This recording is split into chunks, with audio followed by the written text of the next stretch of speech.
All right, we are getting ready to go live. And welcome everyone. I'm Marcy Cleveland with Hudson Valley Green Homes, and today we are doing a virtual lunch and learn with Rick Alfandre of Alfandre Architecture in New Paltz, New York, and we're going to be talking about building a greenhouse, what it is from concept to completion. So I'm just going to let Rick say a few words about his background. Go ahead, Rick. Okay, thanks, Marcy. Great production. I'm the president of Alfandre Architecture as well as Eco Builders. Our office is in New Paltz, and it's in a LEED Platinum zero energy building that we designed and built, own and operate. And we've been in business over 29 years. We're a smallish firm, and we do a lot of different projects throughout the Hudson Valley, and look forward to meeting you. Excellent.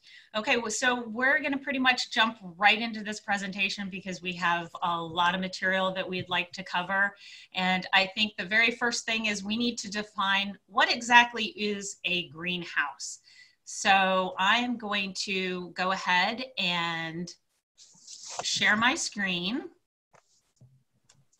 And I'm actually getting an error message from Facebook saying that they're having trouble playing this video. So if anybody that's watching, if you could just comment whether or not you can see us, that would be helpful.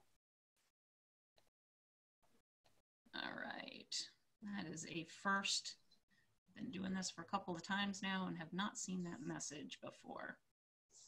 Well, so it's going to be recorded, so you can hopefully post it to Facebook. Absolutely. So okay, so there's our first slide.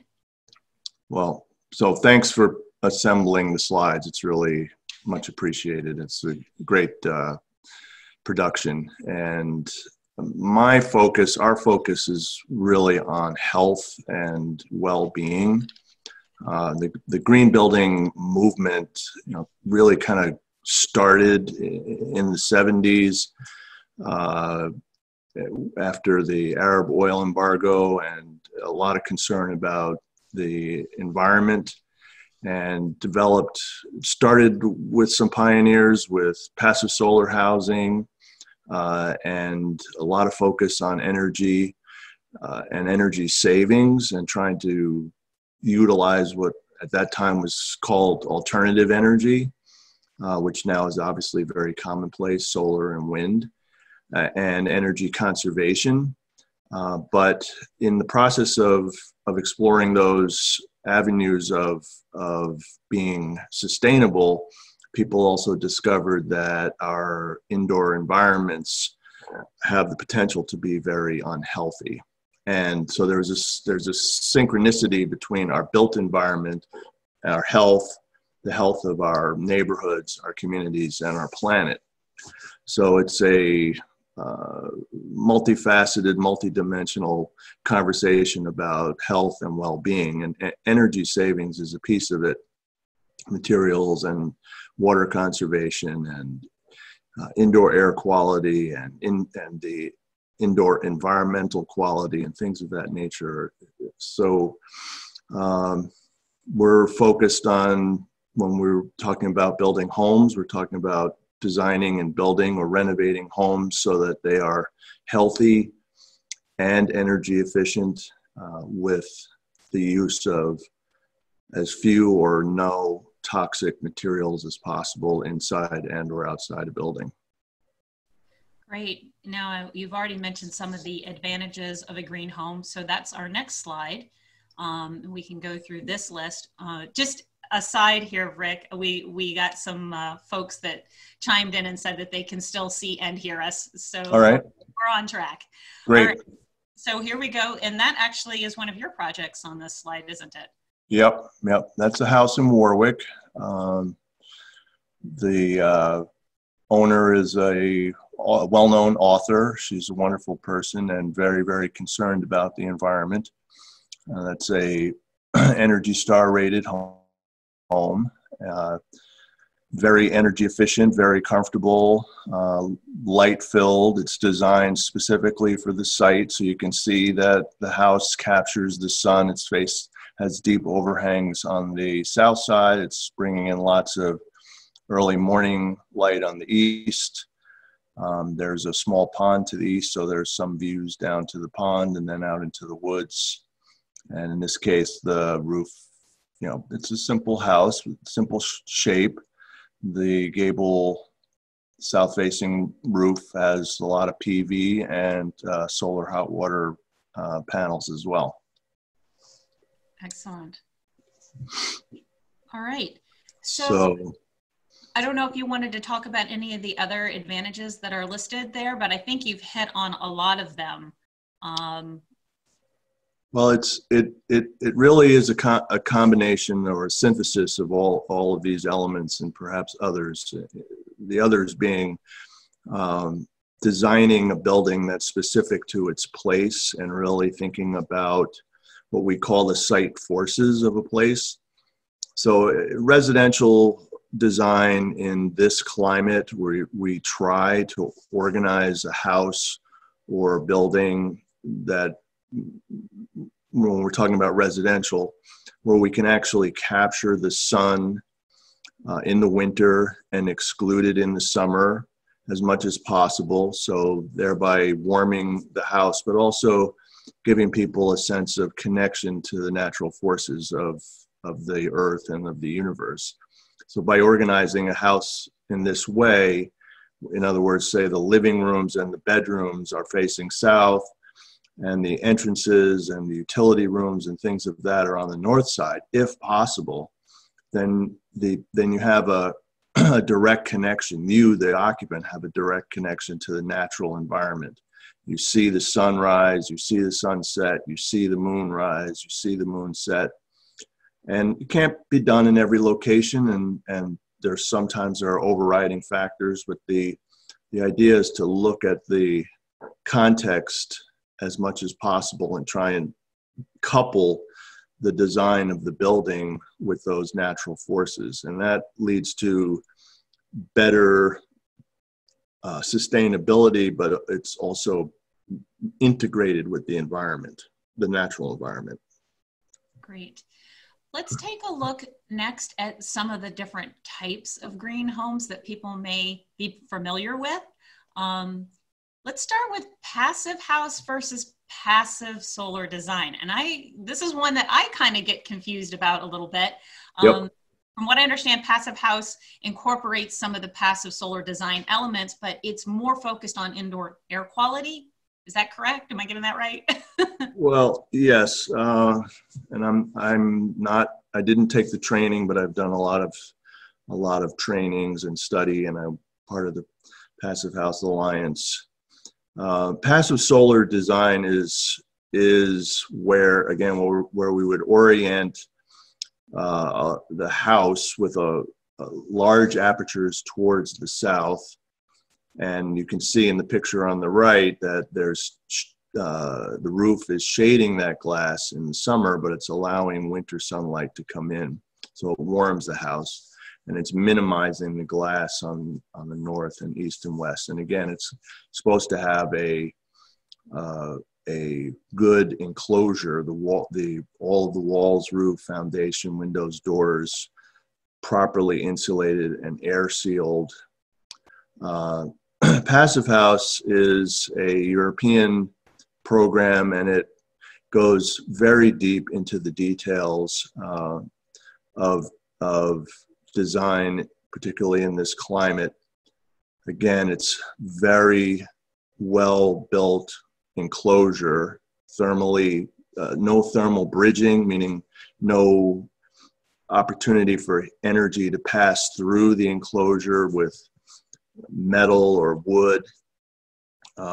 Very, very airtight construction, a great deal of concern and focus on moisture management throughout the entire enclosure, and then utilizing mechanical air or energy exchange system to provide proper ventilation throughout the building.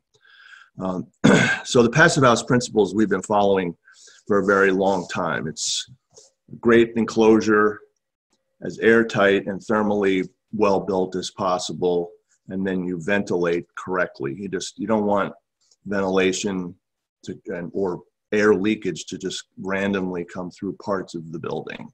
I've heard that passive houses are very healthy homes. It is, but I mean, it is. You don't have to have a passive house certified building to have a very healthy home, but it is a very rigorous standard, and has very, very, very low air leakage and very, very low energy use. Great. Now let's go to this one, because as I was doing some research in preparation for this interview, I was like, okay, there's net zero ready, there's net zero energy. And I was like, oh my gosh, there's all this net zero. Yeah. And I had to actually find this chart to help me understand it. Yeah. These are some buzzwords we're hearing a lot right now. Yep. Well, so just to back up, right, a passive house could be net zero energy ready, but you don't have to be passive house. A passive house could be net zero energy, but you don't have to be passive house. When you read this, net zero carbon, what that means is that you're generating more energy on site than you're using on site, but you're still allowed to use fossil fuel for heating potentially. Zero carbon is where your heating uses no fossil fuels whatsoever. So that would be typically nowadays it's either air source heat pumps or ground source heat pumps, geothermal.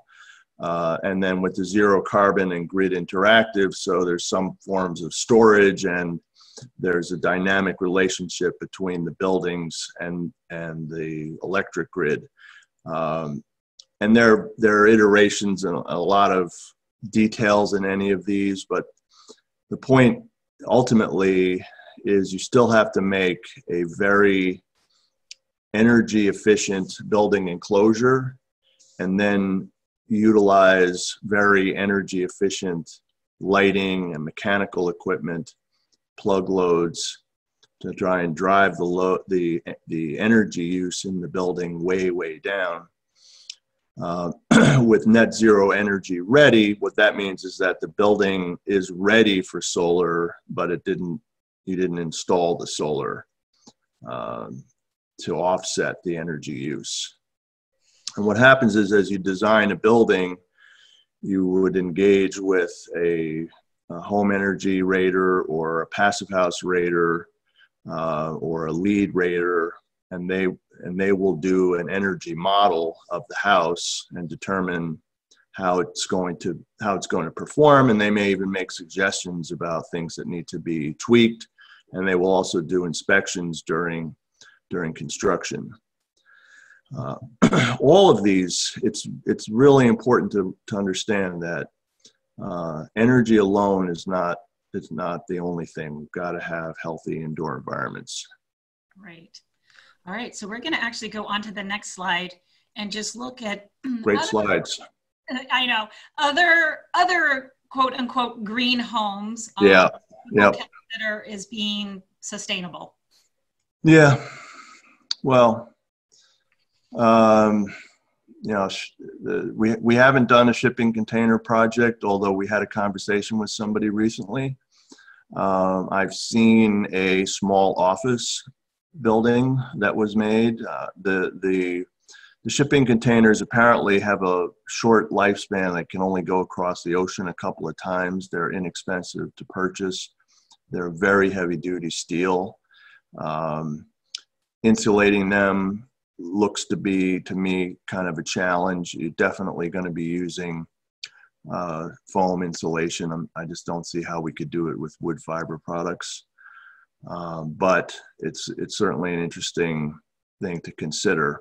The Earthship is more of a, as I understand it, and we had a conversation with someone in Saugerties a couple years ago, it's really also a place where they can grow food and they can live sustainably, not just in terms of energy, but Also trying to capture as much rainwater for reuse as well, and also grow food. The modular universe is evolving, but it's been difficult to access really great modular manufacturers in this region who can step up their game beyond energy code.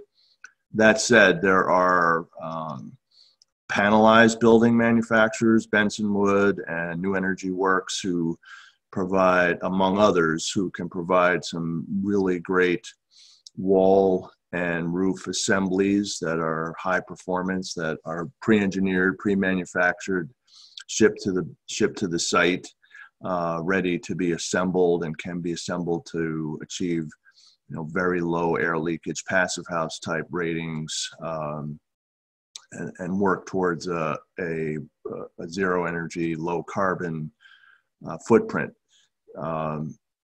That said, they're not necessarily less expensive. They may be better, it might be faster, and they may have unique features, but they're not necessarily less expensive to build than, say, a site constructed building. So, I mean, there's a lot of opportunities. So the tiny home, I think it's really more of a question of whether one has a small footprint. And what you can see when you look at this one is sure, it's a small footprint. It's something maybe they can trailer to a site, but honestly,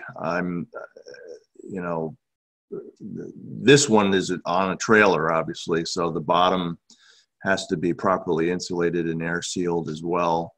You still have to have utilities, and most people, unfortunately, and I'm as guilty, maybe more than others. Most people don't live a monk's lifestyle, so they've got stuff. So I often wonder if someone has a little tiny house somewhere, if they also have a big storage shed, storage unit somewhere as well. I'm just being, a little sarcastic, but I mean, it's a nice idea. And I think if one can trim down one's needs, there's a way that it could be done. I could see having communities where, in a village setting where you have infrastructure, where you could have small homes for people who really only need a very small footprint. And I think that would be wonderful. Unfortunately, that's not me, but I can imagine it. I've got tools and gardens and pets and artwork, I think. All right, so let's look at some possibly sustainable construction techniques. Yep. Look up green home, in Google. Google might give you back some of these. Yep. So cob and cordwood are somewhat similar.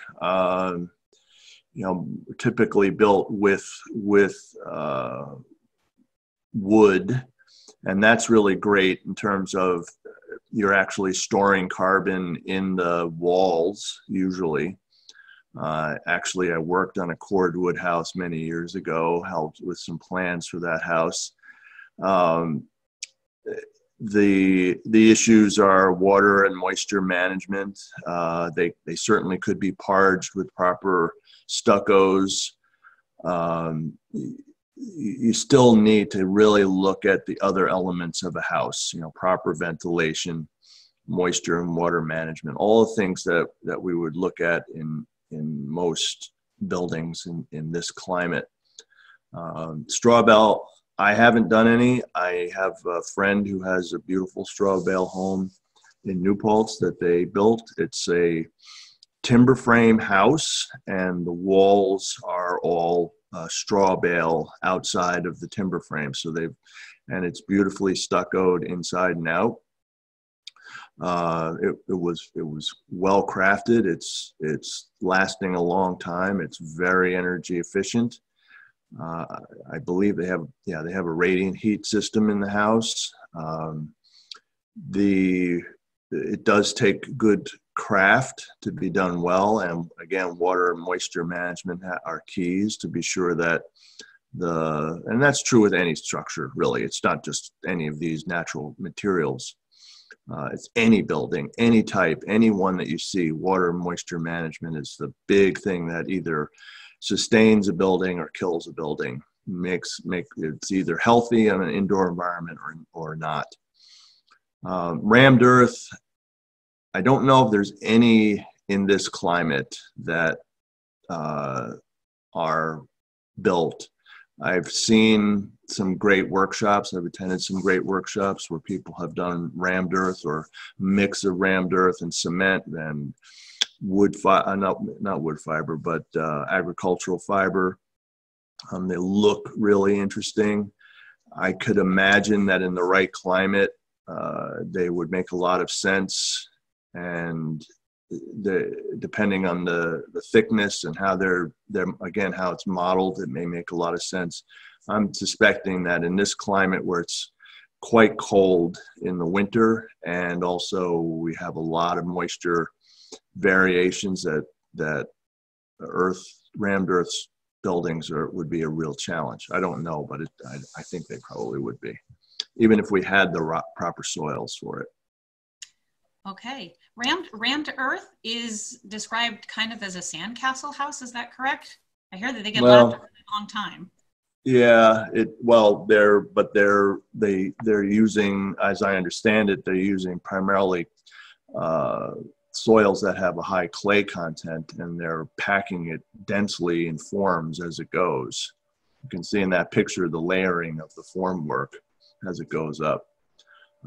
It's more in the Adobe Southwest indigenous culture language than it is in the Northeast indigenous language. Great. All right, so we're going to move on to green home certifications. What are they and why? Yay. Yay. You already mentioned LEED. So let's just talk about the different types if someone were building a green home. How they could get the home certified. Why would they want to get it certified? Does it cost more? Does it take longer? All of those things wrapped up. Well, it doesn't really take longer. If you're doing a good project to begin with, the design and construction process is long. The reasons for a certification are that you're holding the entire team accountable in ways that you wouldn't without the certification. And it can get complicated, but basically, usually there's a design process, and there's a bidding and a building process, and there's building inspectors, and there's maybe the architect or architects and engineers who do some level of inspection, unless they also build the buildings like we built some. That was a blatant pitch. But when you go for a certification, there's a third party reviewer and inspector who holds the entire team accountable. So the Energy Star certification, the DOE Zero Energy Ready, it requires a third party verifier. They do plan reviews, they do inspections, they do testing. Similarly with LEED for homes, similarly with Passive House. I'm not sure how the Living Building Challenge works with respect to the reviewers. The only living buildings that I know about are larger, like the building at the Omega Institute. But I'm sure that there has to be third party verification that it's essentially commissioning the building through the design and construction process to make sure that it exceeds the requirements of the standard. Now, Energy Star is particularly related to energy efficiency. The EPA Indoor Air Plus also addresses air quality issues, and typically when you do Energy Star, you would do EPA Air Plus anyway. LEED for homes is all of that plus site selection, site design, landscape potentially design, materials choices, things of that nature that are also related to being green and sustainable. The passive house, again, is much more focused on energy and indoor air quality, moisture management issues. I've not done any National Green Building Standard.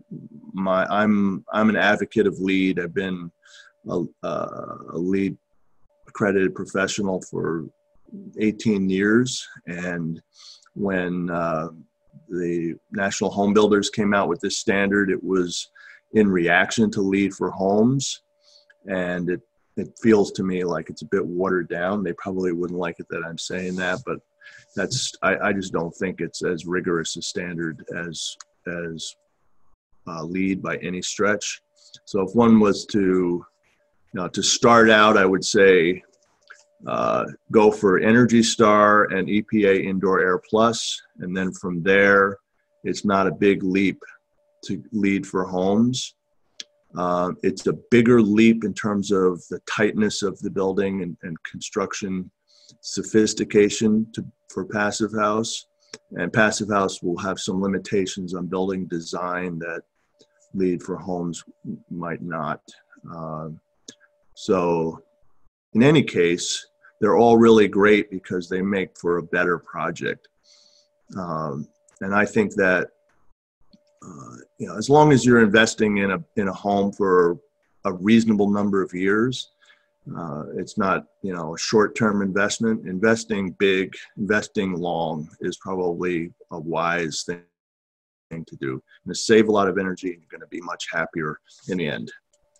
And also, everyone, from a real estate perspective, once you get ready to sell this home, if you have a certified home, it's a great piece of paper to say, hey, I really do have an energy efficient home, because a lot of energy upgrades and all these wonderful things that go into homes are behind the walls. And if you have a piece of paper that says that it is what it is, that's all the better. Well, also on the financing side, the Lakeshore house that we showed you, we had gone through the home energy rating process in terms of the design review, and there was an energy model. And so they went out for financing. The owners went for financing. They took the plans. They took our cost estimate. That's this one. They took the plans, they took our cost estimate, they went to the lender. The lender, of course, hires an appraiser, and the appraiser came back with a low estimate based upon comps. And we said, well, wait a minute, here's the report from the home energy rater, and it detailed how the building was going to save energy and the costs over time. And the appraisal was revised $50,000 up. So they were able to borrow the money that they needed. So, without that process, it was going to be harder. They were going to either have to scramble to take money out of savings, or I don't know what they were going to do, but they were much happier.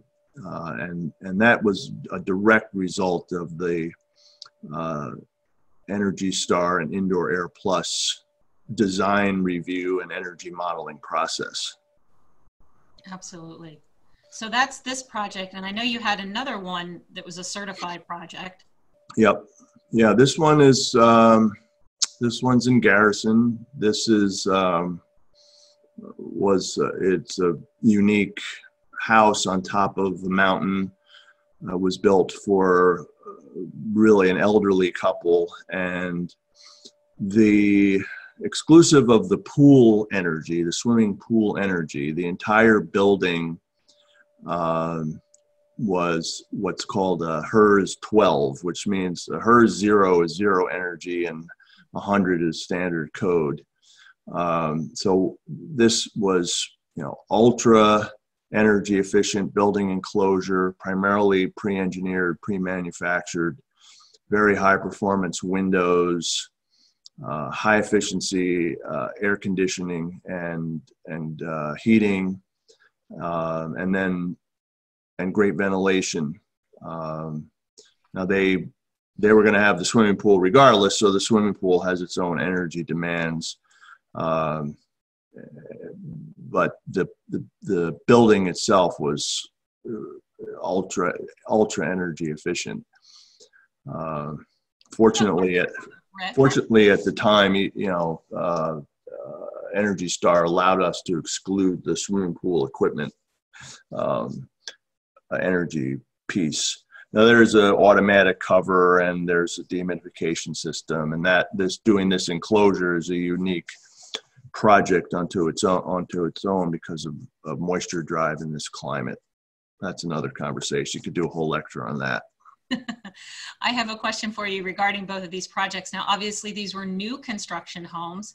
Yep. Would somebody with an existing home be able to get an EPA Energy Star certification or even a LEED? Is that possible? If it's a substantial renovation, definitely Energy Star. We did a house in New Paltz that could have gotten that. We didn't pursue it, but in that case, it was, substantial, not entirely a gut rehab, as well as redoing the siding, extra insulation on the outside, air sealing, new mechanicals, with an addition on the house, and then a garage with PV on it. So it could have been done. It's hard to do if it's not a substantial renovation. In terms of LEED, I don't know. Maybe. I haven't explored that. I would guess there might be a way to do that, depending on the nature of it. LEED is very focused on location as well. So buildings that are in urban and village environments will get points for being connected to the community. And rural locations don't get those points just by what LEED, as LEED evolves, it's focused more on supporting community connectivity and reducing our use of the automobile.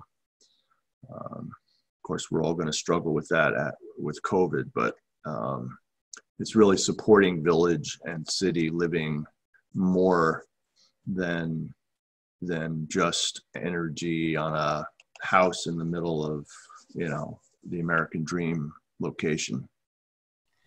All right, I'm going to actually stop the screen share Great. here for a minute, and we're gonna dive into now the process. So All right. say I'm working with some buyers. They've been looking for an energy efficient home that's out there on the market, can't find it. Right. And they come to me and they say, you know what, we've just decided this would just be easier if we just build something from the ground up. So Yep. I bring them to you and I say, okay, Rick, have at it. What are we looking at? Right. Well, we need to know what you want and who you are. Mm-hmm. So we ask people to really give us a lot of information about themselves, and not like, what do you do for a living and how many kids you have, but what is it that you really like? And what is it that you envision that you want to have in your home? And that can be done in a lot of ways. Nowadays, it's a lot easier with Pinterest and Houzz. People can create profiles and tag things and indicate what it is that they like about a particular house or a particular element of a house. I like that window patterning, or I like this kitchen, or I like that plan, or whatever. So we need what we call a program, or it's a wish list, but it needs to be more than that. And everybody's different. Some people are very detail oriented and they can give us a bullet list a mile long. Other people are more talk in more of a narrative form, so they can create a story. Whatever it is, we need to know who you are and what you like. And then, of course, what you need and what you want and what your budget likely will be, so that we can help formulate, a design that fits you. And then we take all of those elements along with the place, the piece of property, and the forces of that place, whether it's the sun, the views, vehicular access, privacy, topography, trees, rock, stones, and create a design that melds those, your needs, your wishes with that particular place. Now, do you guys have like a Sears catalog of green homes that people can pick from, or can they come in with their own ideas on a napkin, or maybe something they've seen online? We don't have a catalog, although if one looks at our website, you can see a lot of the homes. We're happy to share the designs, and we will, as part of that program process, anything that you cut and paste from the web is fine. That shows plan ideas that you like. There really is there. We've done a couple of homes where we've taken a plan that we previously designed and kind of modified it for a new site, and that we can do. But each site and each owner is unique. We may have, like the Lakeshore house has a view to the lake.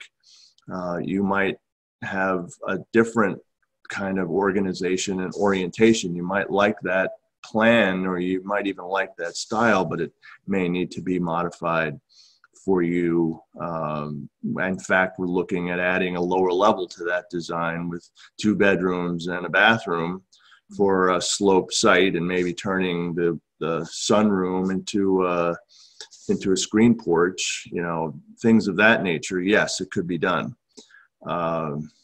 So until we know really who you are and what you like and the place that you're going to build, it's hard to say whether we have something that would really fit that. And then also, our knowledge and technology is evolving literally every week. So we're updating how we build regularly. It's not a stagnant universe by any means. If somebody doesn't already have a piece of land that they want to build on, is that something that you can help with the realtor in the search of that? Sure. Yep. We have and we do. Now, in fact, it's easier now more than ever with Google and parcel viewers and whatever data that comes with a listing. So we can do a lot of stuff virtually and then help people narrow down their choices.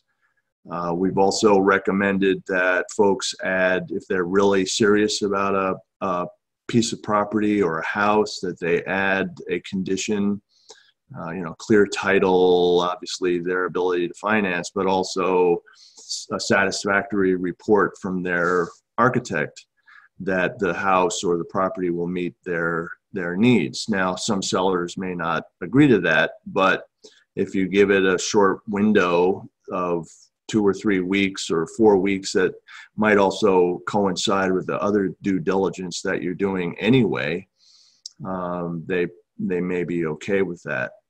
I'm a little concerned for buyers that going after COVID, that sellers may feel, it's a seller's market. I really don't know how it's going to go in the Hudson Valley, but it's worth potentially adding that as a offering condition. Regardless, we can probably do the research pretty quickly anyway. My concern is that people are going to really want to jump and make an offer and get something agreed to before sorting through all the issues. So, a lot of it, again, could be done remotely. Like, let's look at it online and see what is it adjacent to, what's it near, what's the topography, are there wetlands, what's the soils types. A lot of that's available online. Great. How long do you tell people to expect for the design process? 6 months to a year. Okay. Is realistic. Yep. Depending on the nature of the building and how quickly people can make decisions. Usually the schedule is driven by the owner, not us. But we want people to, if you're designing particularly if you're designing a home, we want you to be able to try it on for size, to really visualize what it's going to feel like when you build it, and to really understand what it is that you're buying, because it's a big, expensive, long-term investment. You don't want to be unhappy with some of the choices.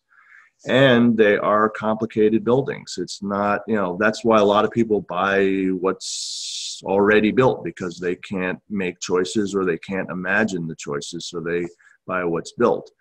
Or there's some developments where there are model homes and you go and you can pick one of these 3 or 4 things, or at different price points. But for the most part, it's a potentially complicated process that we try and help walk you through and not feel rushed, but feel happy about doing it. So you're looking at a half a year to a year for the design process, and then the construction period is going to take how long? 9 months. Okay. Yep.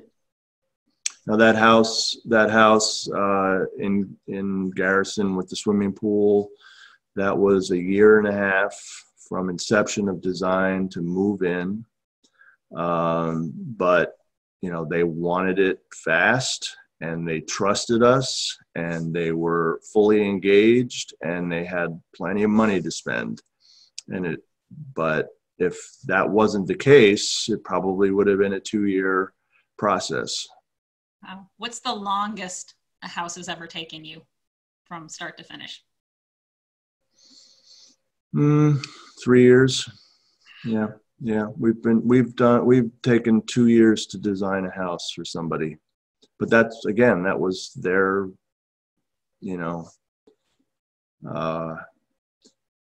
over analyzing things.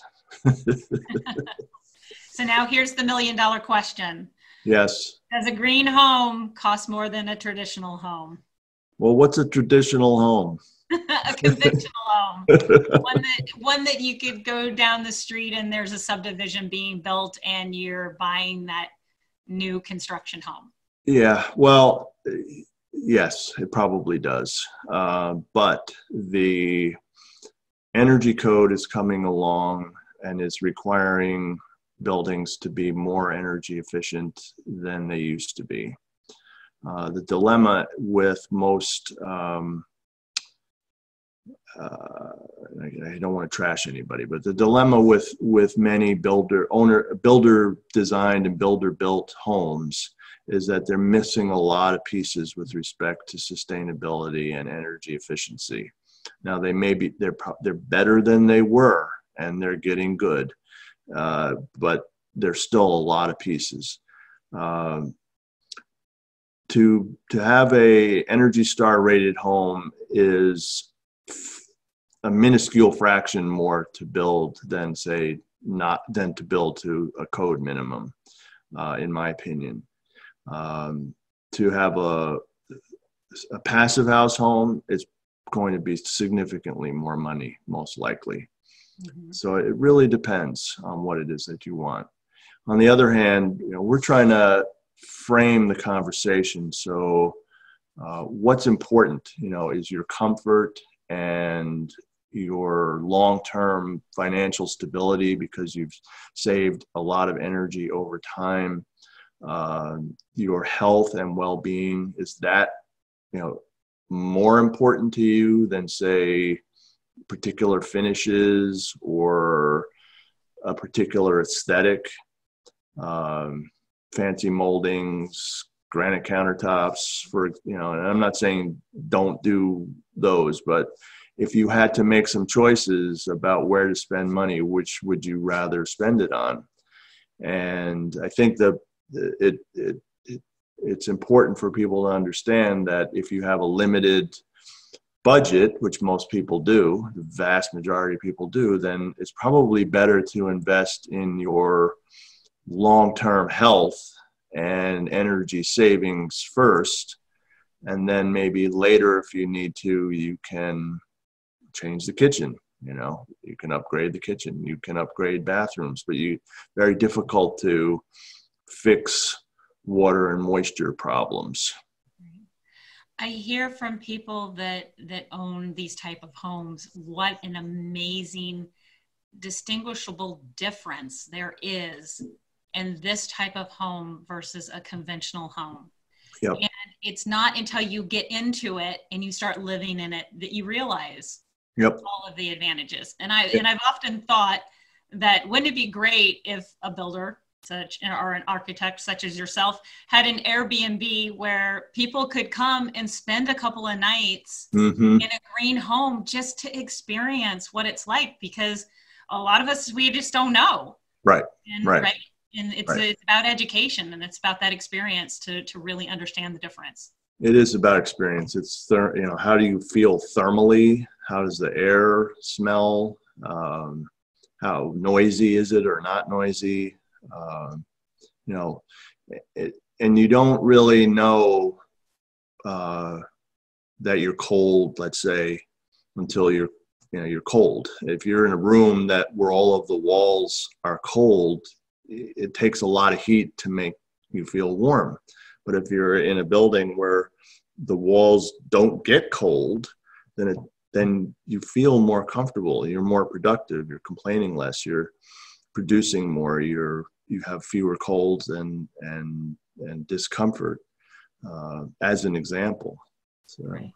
Yeah. And people have to realize that just because the price tag of creating a home like this is more upfront, consider the long run. You might not have to go to the doctor as much, so you're not putting any bills on that. Your energy bills are less, so that $300 that you're saving in energy bills can go towards a larger mortgage. Yep. And your energy is greater as well. Your physical energy is greater. And that's hard to quantify, and it's hard, and I don't think you can get a loan on it. But in the commercial office and manufacturing space, those productivity enhancement values are showing themselves in the marketplace. So how do we translate that into the residential space? It's a bit tricky. So you mentioned something about creating and constructing an EPA Energy Star home is minuscule than doing a conventional. So why isn't everyone doing it?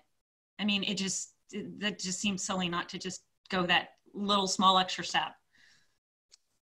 Well, I think part of it is that people think they know better. Sometimes you wonder why people don't talk to a nutritionist, because they think they know everything about food.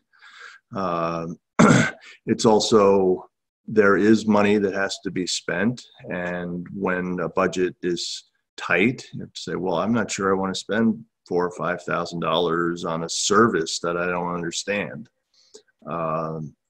So there's that. Or they don't understand what the value proposition is. If I'm Energy Star, I'm going to save maybe 30% more, but I have to spend this much up front, and the payback is 5 years. Oh my God, that's just seems crazy to me. Well, it's actually not. It's a great investment. And then when you factor on the reality of the quality of construction is so much better because of the third-party verification, and your aggravation level as an owner is going to be so much less at the end of the day.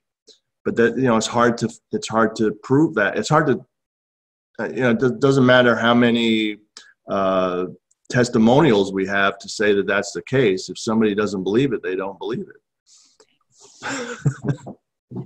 So here's another question for you, kind of along those lines. New York State, we have some pretty big goals in reducing our carbon emissions, and we know building construction and buildings in general, contribute to that. What's going to be our biggest hurdle in being able to meet those goals, do you think, from this industry's perspective? I think the biggest hurdle actually is our existing building stock. That's a really big challenge. Houses, multifamily, historic buildings, it's expensive to rehab to a really good level where you can now electrify, heat and cool with heat pumps or ground source heat pumps. It's a big investment.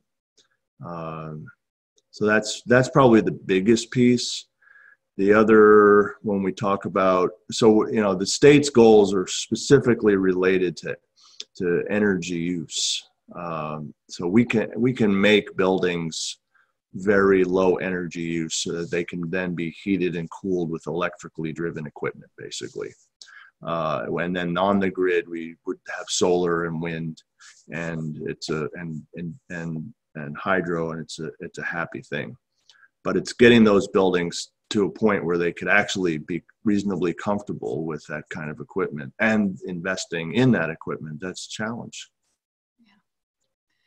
Well, thank you very much, Rick. We have 10 minutes left. I want to go into some of your projects that you've done in the past. Okay. I'm going to go back to our slideshow. So just give me just a second here to start sharing my screen. All right. This is your favorite project. So why don't you tell us a little bit about that? Okay, well, that photo is old, but that's our office building in New Paltz. It is 5,400 square feet of offices. Alfandre Architecture, Vicky Koenig, nutritionist, Joe Morrissey, attorney, Jack Zand, attorney, Taft Realty, Malone and McBroom, engineers, and Integral Building and Design, building performance contractors, and home energy raters, green building raters. The building is LEED Platinum. It's actually been, we opened in May of 2014, and we recertified, we was certified LEED Platinum in 2015, and then recertified in 2019. And then at the beginning of this year, we got our LEED Zero Energy and LEED Zero Water. So the building generates more energy than it uses on an annual basis. We have a rainwater harvesting system, so we use way more rainwater than municipal water by a lot. The municipal water is used primarily or almost only for hand washing or in the kitchenette. And the rainwater flushes toilets and irrigates the landscape when needed. So it actually took 10 years from, 8 years from the time we purchased the property to actually build the building. Went through 2 recessions, and the good news is that during that process, we learned a lot about construction that changed the way we thought about things. So the building, the walls are insulated concrete form system. The windows are a passive house type window, not type, they are a passive house window. The roof system was a pre-engineered panelized system from Bensonwood in New Hampshire. And then we have about 32 kilowatts of solar. The heating and cooling are air source heat pump system from Carrier Greenspeed. So and then there's a energy recovery ventilator, which brings in extra ventilation. And it's just a great work environment, and it's super quiet right on the road. Even with the insulated concrete form system, it's very, very quiet. Wow, looks amazing. After the quarantine is lifted, are you offering tours? Yeah, I think everyone should come. I don't know. I don't think we're going to set up cots for staying overnight, but you could come and check it out and see what it feels like. You can. In fact, I mean, come when it's really hot out, like really hot or really cold, and see what it's like indoors. You'll be very impressed. All right, so we're gonna look at this next slide. This was your most challenging project, and why so? Well, lots of reasons. This is the Emerson Resort in Mount Tremper. we've worked for the owners since pretty much the inception of the projects there in the 90s. And this particular building is actually a marriage of 4 buildings. On the very far right was the original Risley barn, which Dean Gitter had turned into a retail center back in the 90s. And then next to that, he built a restaurant. And then next to that was the old Risley house. When the first Emerson, which we designed, it opened in 2000 and burned down in 2005, possibly due to arson, which was across the street. Dean and our team came up with the idea of building the new hotel on this side of Route 28, or just above and to the left. You can see the Sopus Creek. On the left side of the building are all of the guest rooms. And so the whole construction married the 3 buildings that were already there. They were not connected. We connected all of them. There's unbelievably complicated angles, different heights. There's a beautiful great room. There's a great restaurant now, and called Wood Notes, and then there's a spa, great spa, exercise facility, and then 24, I think it's 24 guest rooms. And they're all kind of unique.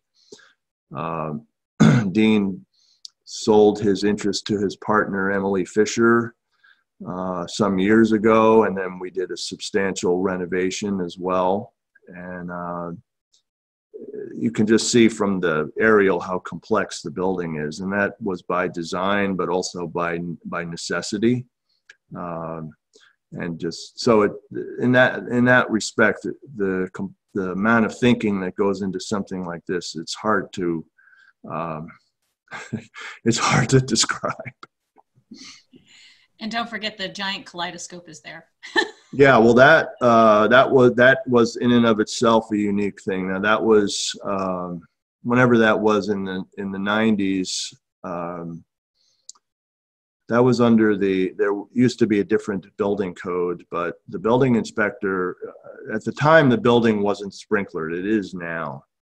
But at the time, the building inspector said, well, you can't have a building, you can't have a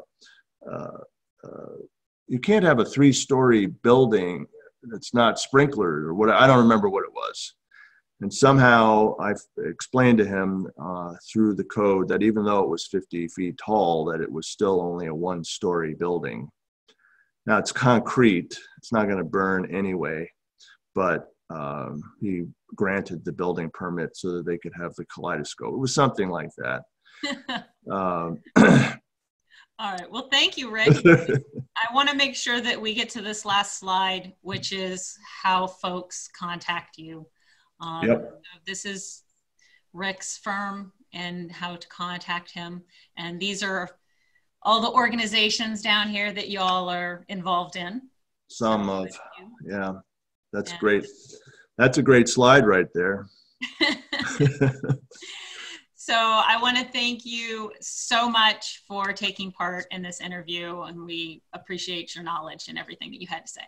Thank you. It's a great time. Thanks for the production. It's very well done. All right. Thanks, everyone. And next week on Tuesday, I hope everyone comes in to the Lunch and Learn. It's going to be a lot about electric vehicles, and we're going to have the Green Living guy on, and it should be a fun panel discussion. So please join us next Tuesday. All right. Take care, everyone. Bye-bye. See you then. Thank you.